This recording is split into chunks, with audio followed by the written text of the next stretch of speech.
विकासशील इंसान पार्टी यानी वीआईपी के प्रमुख मुकेश सहनी ने बिहार विधानसभा चुनाव 2025 से पहले महागठबंधन की सरकार बनने पर डिप्टी सीएम बनने का दावा किया। अब उन्होंने कहा कि तेजस्वी यादव मुख्यमंत्री होंगे और वो स्वयं डिप्टी सीएम की भूमिका निभाएंगे।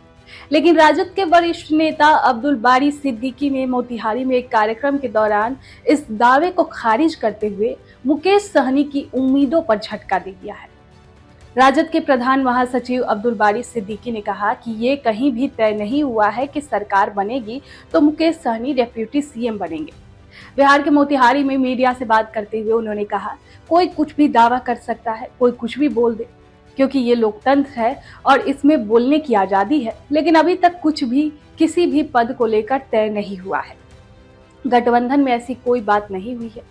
एक ओर मुकेश सहनी का दावा और दूसरी ओर राजद के वरिष्ठ नेता अब्दुल बारी सिद्दीकी का ये बयान अब महागठबंधन के भीतर नेतृत्व और सीट बंटवारे को लेकर उभरते टेंशन की ओर भी इशारा कर रहा है।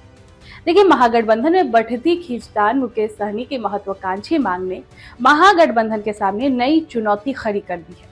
सहनी ने न केवल डिप्टी सीएम पद की दावेदारी की है, बल्कि अपनी पार्टी के लिए 60 सीटों की मांग भी कर दी है। अब ये मांग राजद और कांग्रेस जैसे बड़े सहयोगी के लिए असहज स्थिति पैदा कर रही है। बिहार में आपको बता दें कि 243 विधानसभा सीटों के बंटवारे में राजद पहले ही अपनी प्रमुख भूमिका सुनिश्चित करना चाहती है। ऐसे में सहनी की मांग गठबंधन की एकता को कमजोर कर सकती है। जानकारों का यहाँ पर मानना है कि ये दावेदारी सहनी की प्रेशर पॉलिटिक्स का हिस्सा हो सकती है, ताकि वे अधिक सीटें हासिल कर सके।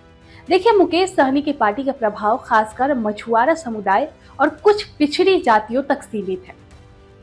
अब 2020 के विधानसभा चुनाव में उनकी पार्टी ने 4 सीटें जीती थी, लेकिन तब वे एनडीए के साथ थे।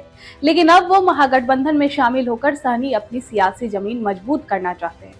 उनके 60 सीटों के दावे को जानकार हकीकत की जमीन से परे मानते हैं, क्योंकि महागठबंधन में 6 पार्टियों का गठजोड़ है।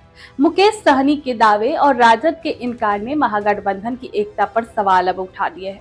बिहार में एनडीए के खिलाफ मजबूत विपक्षी गठबंधन की जरूरत है, लेकिन मुकेश सहनी की मांग और राजद का सख्त रुख आपसी विश्वास को कमजोर कर सकता है।